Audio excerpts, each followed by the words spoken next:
જે ઘણા બધા કાઉન્ટર આજે ફોકસમાં રહેશે.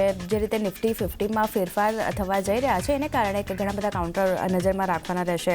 ઝોમેટો, જીઓ ફાઇનાન્શિયલ ખાસ કરીને આ બંને સ્ટોકની નિફ્ટીમાં આપણને એન્ટ્રી થતી જોવા મળશે. સામે બ્રિટાનિયા અને BPCL આ બંને નિફ્ટી 50માંથી બહાર થતા જોવા મળશે. 28 માર્ચથી નિફ્ટી 50માં જે ફેરફાર છે તે આપણને લાગુ થતા જોવા મળશે અને ખાસ કરીને નિફ્ટી 100, નિફ્ટી 200માં પણ ફેરફાર થવા જઈ રહ્યા છે તો ખાસ એક ફોકસ રાખવાનું રહેશે. હવે નિફ્ટી 100માં કોની એન્ટ્રી થવા જઈ રહી છે તેના પર નજર કરી લઈએ તો ઘણા બધા કાઉન્ટર અહીંયા બનતા દેખાયા છે. જ્યાં બજાજ હાઉસિંગ છે, Indian hotel, CG power, Hyundai motors, Swiggy જેવા કાઉન્ટર છે. ખાસ કરીને આપણને નિફ્ટી 100માં આપણને એન્ટર થતા જોવા મળશે.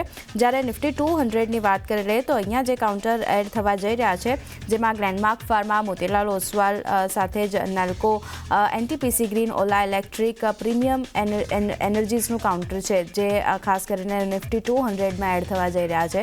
તો આ બધા કાઉન્ટર પર એક ખાસ ફોકસ રાખવાનું રહેશે અને 28 માર્ચથી આ લાગુ જે છે ફેરફાર જે છે તે આપણને લાગુ થતા જોવા મળશે. તો એક ખાસ ફોકસ નિફ્ટીમાં જે ચેન્જીસ થવાના છે તેના પર રાખવાના રહેશે.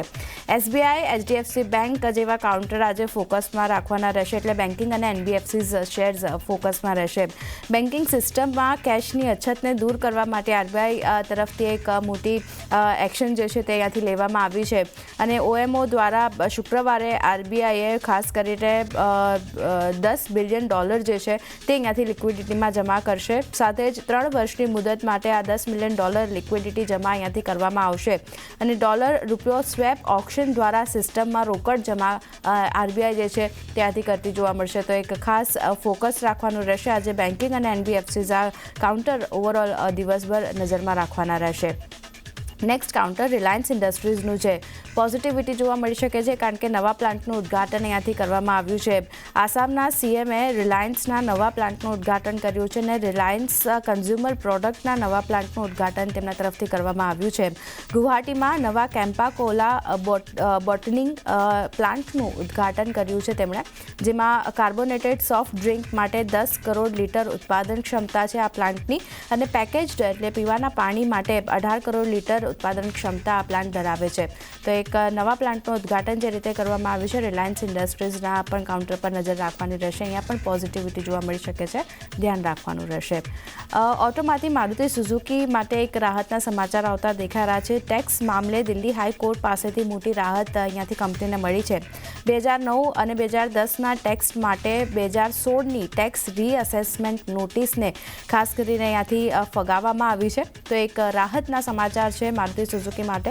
પોઝિટિવિટી અહીંયા જોવા મળી શકે છે, ધ્યાન રાખવાનું રહેશે. અહીંયા પણ ફાઇઝર, એસ્ટ્રાઝેનેકા જેવા જે ફાર્મા કંપનીઓ કહી શકાય આપણને આવતી દેખાઈ રહી છે જે ફોકસમાં આવતું જોવા મળશે. ચીનમાં જે રીતે નવો વાયરસ આવ્યો છે એને કારણે આ કંપનીઓ ફોકસમાં રાખવાની રહેશે. COVID-19 અને HMPV બાદ ખાસ કરીને એક નવો વાયરસ જે છે તેની અહીંયાથી શોધ કરવામાં આવી છે અને COVID-19 અને આ HMPV બાદ હવે ખાસ કરીને HKU5CoV2 વાયરસ અહીંયાથી શોધવામાં આવ્યો છે. ચીનના વુહાન ઇન્સ્ટિટ્યૂટ ઓફ વાયરોલોજી છે તેમના સંશોધનમાં તેમણે કહ્યું છે કે ચામાચીડિયામાં એક નવો કોરોના વાયરસ મળ્યો છે તેમને અને ખાસ કરીને આ વાયરસ જે છે તે માણસોમાં પણ ફેલાતો જોવા મળી શકે છે. તો એને કારણે એક ફોકસ ફાઇઝર, એસ્ટ્રાઝેનેકા જેવા કાઉન્ટર છે જ્યાં એક ધ્યાન રાખવાનું રહેશે. જે અહીંયાથી વેક્સિન જે છે તે બનાવે છે એના પર ફોકસ રહેશે.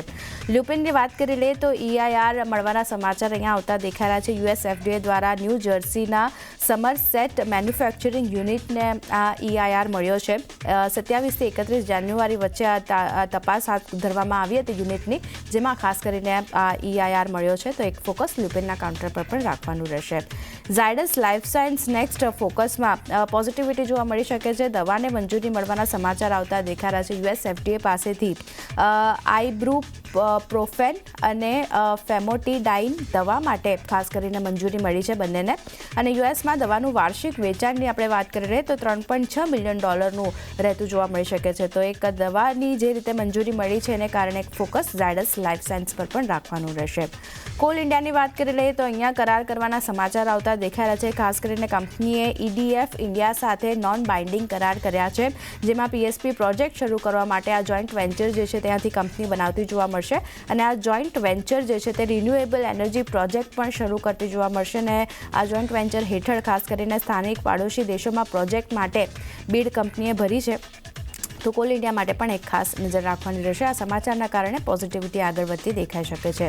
અદાની ગ્રીનની વાત કરી લઈએ તો પ્રોજેક્ટ શરૂ કરવાના સમાચાર આવતા દેખાઈ રહ્યા છે. સબસિડરી અદાની ગ્રીન એનર્જી 24એ રાજસ્થાનમાં પ્રોજેક્ટ શરૂ કર્યો છે. 250 મેગાવોલ્ટ સોલાર પાવર પ્રોજેક્ટ અહીંયાથી શરૂ કરવામાં આવ્યો છે, જેમાં ભીમસર અને દ્વાડા જેસલમેરમાં આ પ્રોજેક્ટ શરૂ કરવામાં આવ્યો છે. તો એક નજર અદાની ગ્રીન પર પણ રાખવાની રહેશે.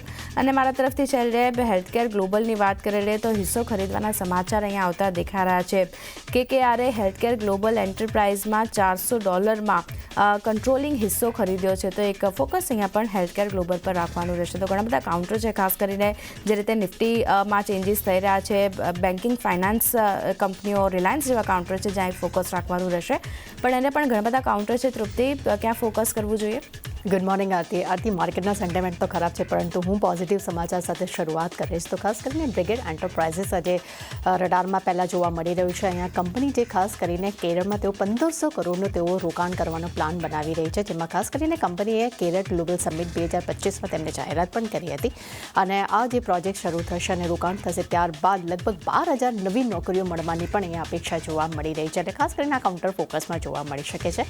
બલરામપુર ચીની પર નજર કરશું. અહીંયા તેમને પ્લાન્ટ શરૂ કરવાના સમાચાર આપણી સમક્ષ આવતા જોવા મળી રહ્યા છે. પ્લાન્ટનું તેમણે ઉદ્ઘાટન કર્યું છે. દેશનો પહેલો પોલીલેક્ટિક એસિડ પ્લાન્ટની તેમને અહીંયા શરૂઆત કરી છે અને પ્લાન્ટનું તેમને ઉદ્ઘાટન કર્યું છે. અને યુપીમાં કુંભીમાં 2,850 કરોડના રોકાણ સાથે આ તેઓ પ્લાન્ટ શરૂ કરવા જઈ રહ્યા છે અને વર્ષ 2026ના અંત સુધીમાં પ્લાન્ટનું ઉત્પાદન જે શરૂ થવાની પણ અહીંયા અપેક્ષા જોવા મળી રહી છે. બર્નાપુર ચીનીનું કાઉન્ટર ખાસ ફોકસમાં જોવા મળી શકે છે. ત્યારબાદ નજર કરશું યુનાઇટેડ સ્પિરિટ પર. અહીંયા ટ્રેડ એગ્રીમેન્ટ પર ખાસ ચર્ચા છે આજે ભારત અને UK વચ્ચે થવાની છે, જેમાં ફ્રી ટ્રેડ એગ્રીમેન્ટ પર ચર્ચા થશે. હવે તેનું શું આઉટકમ આવે છે તેના પર ખાસ કરીને આ કાઉન્ટર પણ ફોકસમાં જોવા મળી શકે છે. આ કારણસર યુનાઇટેડ સ્પિરિટ આજે આપણા રડારમાં જોવા મળી શકે છે. ત્યારબાદ નજર કરશું વેદાંતા પર. અહીંયા બીડ મેળવી છે કંપનીએ, ખાસ કરીને મધ્યપ્રદેશના કોહારીમાં ડાયમંડ બ્લોક જે છે તેના માટે તેમને બીડ અહીંયા જીતી છે. અને લગભગ અગર હું આ કોહારી ડાયમંડ બ્લોકની અગર વાત કરું છું તો તે લગભગ 643.4 એકર એરિયામાં ફેલાયેલો પૂરો આ બ્લોક પ્રોજેક્ટ છે, પૂરો પ્લાન્ટ છે. તેના માટે કંપનીની આ બીડ તેમને મેળવી છે. એટલે ખાસ કરીને વેદાંતાનું કાઉન્ટર આ કારણસર આજે ફોકસમાં જોવા મળી શકે છે. ત્યારબાદ નજર કરશું બજાજ ઓટો પર. અહીંયા કંપની રોકાણ કરવા પરના સમાચાર આપણી સમક્ષ આવતા જોવા મળી રહ્યા છે કે નેધરલેન્ડમાં તેઓ બજાજ ઓટો ઇન્ટરનેશનલ હોલ્ડિંગ્સ BVમાં £150 મિલિયન તેઓ રોકાણ કરશે. અને બજાજ ઓટોની સબસિડરી કંપની છે. એટલે ખાસ કરીને બજાજ ઓટોનું કાઉન્ટર પણ આજે આપણને ફોકસમાં જોવા મળી શકે છે. અને ફ્રાઇડેને જોયું કે બજાજ ઓટોનું પરફોર્મન્સ ખૂબ જ આપણને ખરાબ જોવા મળ્યું હતું, નેગેટિવ ઝોનમાં બંધ થતો જોવા મળ્યો હતો, પરંતુ આજે પોઝિટિવ સમાચાર છે તો જોવાનું રહેશે કે કેવી રીતે રિએક્શન આપે છે. ત્યારબાદ નજર કરશું SRF. અહીંયા ઉત્પાદન કંપનીએ શરૂ કર્યું છે. તેમને દહેજ પ્લાન્ટમાં તેમને ફ્લોરોકાર્બન રેફ્રિજરન્ટ ગેસનું અહીંયા ઉત્પાદન શરૂ કર્યું છે અને લગભગ 361 કરોડના રોકાણ સાથે આ પ્રોજેક્ટની શરૂઆત કંપનીએ કરી છે. SRFનું કાઉન્ટર પણ આ કારણસર આપણને ફોકસમાં જોવા મળી શકે છે. સ્વિગીનું કાઉન્ટર ફરી ફોકસમાં છે. અહીંયા તેઓ રોકાણ કંપની કરવા જઈ રહી છે. તેઓ સ્કૂટીસી લોજિસ્ટિક્સમાં લગભગ 1,000 કરોડથી વધુનું અહીંયા તેઓ રોકાણ કરવા જઈ રહી છે અને લગભગ એકથી બીજા વધુ અનેક તબક્કાઓવાર તેઓ અહીંયા રોકાણ કરશે. એટલે ખાસ કરીને સ્વિગીનું કાઉન્ટર આ કારણસર પણ ફોકસમાં જોવા મળી શકે છે. નો ડાઉટ સ્વિગીની નિફ્ટી 100માં પણ એન્ટ્રી થવા જઈ રહી છે. એટલે બે મહત્વના સમાચાર સ્વિગી માટે જોવા મળી રહ્યા છે. એટલે કારણસર આજે સ્વિગી ફોકસમાં રહેશે. ત્યારબાદ નજર કરશું રેલટેલ પર. અહીંયા ઓર્ડર્સ મળ્યો છે કંપનીને. ઈસ્ટ સેન્ટ્રલ રેલવે પાસેથી 288 કરોડનો ઓર્ડર્સ અહીંયા આપણને મળતો જોવા મળ્યો છે અને 71 સ્ટેશનો પર તેઓ એન્ટી ક્લોઝિંગ સિસ્ટમ્સ ઇન્સ્ટોલ કરવા માટે કંપનીને ઓર્ડર્સ મળ્યો છે. એટલે ખાસ કરીને રેલટેલનું કાઉન્ટર આ કારણસર ફોકસમાં જોવા મળી શકે છે. ત્યારબાદ નજર કરશો ગ્રેન્યુલ્સ ઇન્ડિયા પર. અહીંયા અધિગ્રહણ કરવાના સમાચાર આપણી સમક્ષ આવતા જોવા મળી રહ્યા છે. Company Switzerland states and chemicals એજીમાં 100% હિસ્સાનું તેઓ અધિગ્રહણ કરશે. એટલે કંપનીની પૂરી સબસિડરી જે છે પૂરી કંપની તેઓ અહીંયા ખરીદવા જઈ રહી છે. અને અગર વેલ્યુઝની વાત કરશું તો 192.5 કરોડમાં આ પૂરા અધિગ્રહણની પ્રક્રિયા થવાની છે.